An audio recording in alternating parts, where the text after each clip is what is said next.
But obviously, for all the details, people should contact the Department of Consumer Affairs. Consumer Affairs or the Labor Department, or even 311, they have a lot of detailed information there. Right.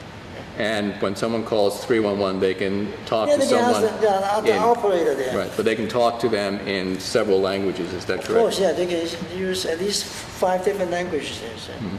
Well, that's Or very... they can call our office too. We can find out details for their specific situation.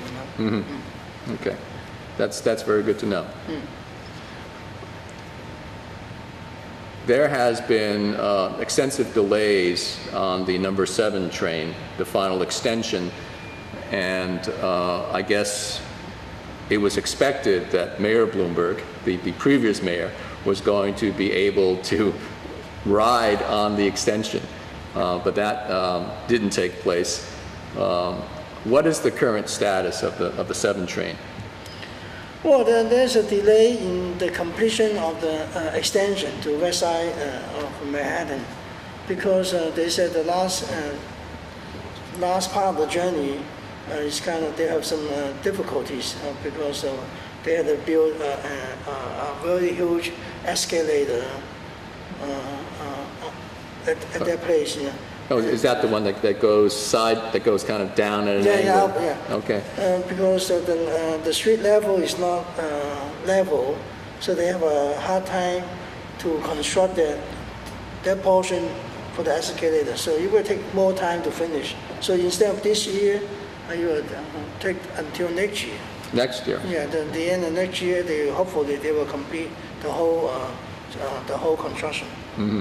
Will that mean more delays? Because through this year, there have been a lot of construction on the 7 train, especially on the weekends. And many of the people in Flushing and the surrounding other communities were, inconvenienced, especially for the weekend. Will this have any impact on them? Oh yeah, because the 7 train is already many years old. I forgot how many years, 40 or 50 or 60 years old. So it is a lot of maintenance to be done, replacement of the tracks. So and you cannot do it all at once. So you take stretch by stretch.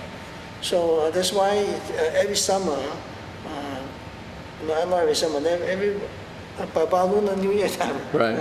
They always start. They use many weekends, to finish to do the replacement work or the repair work. But it's good for us.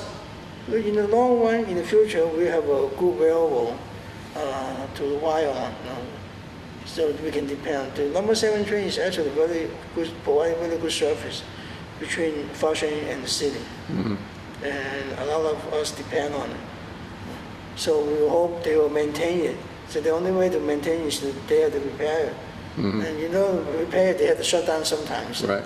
But this year, as I remember, they shut it down just before the Lunar New Year, and everyone who wanted to come out to Flushing couldn't. Well, it had to take several different trains. Is there any chance that we can get them to change the schedule?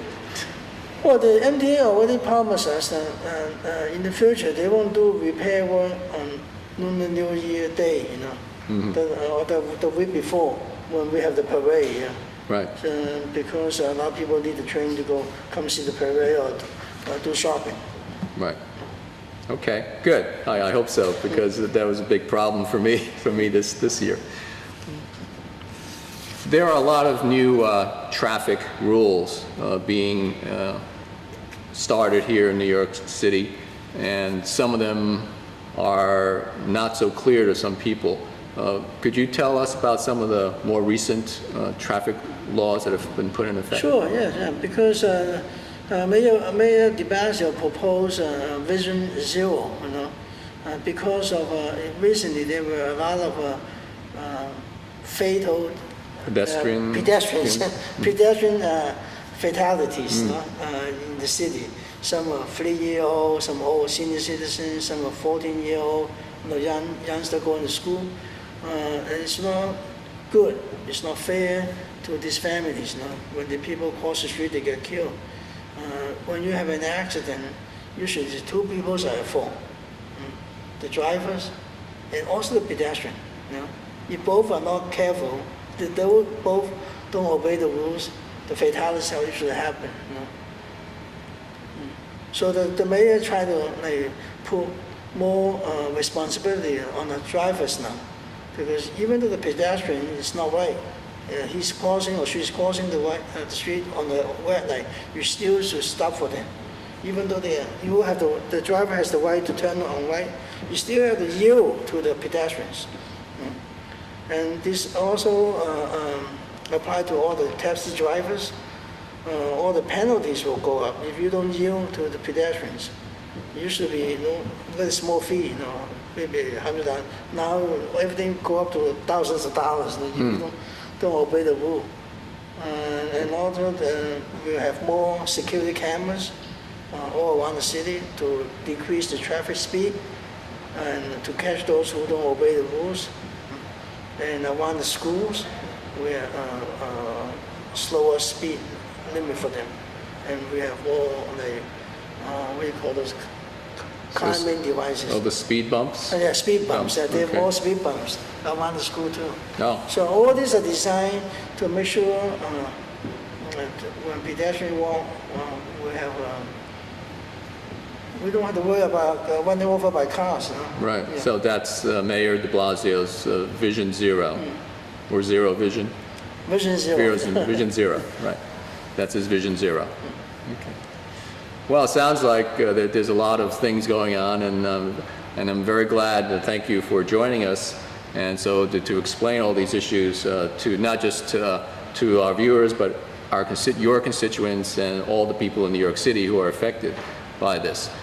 If people wanted to contact you, they can call you at your office, which is area code 718-888-8747, and talk to Councilman Mr. Koo, or in fact talk to one of his staff, and they will very much be willing to help you.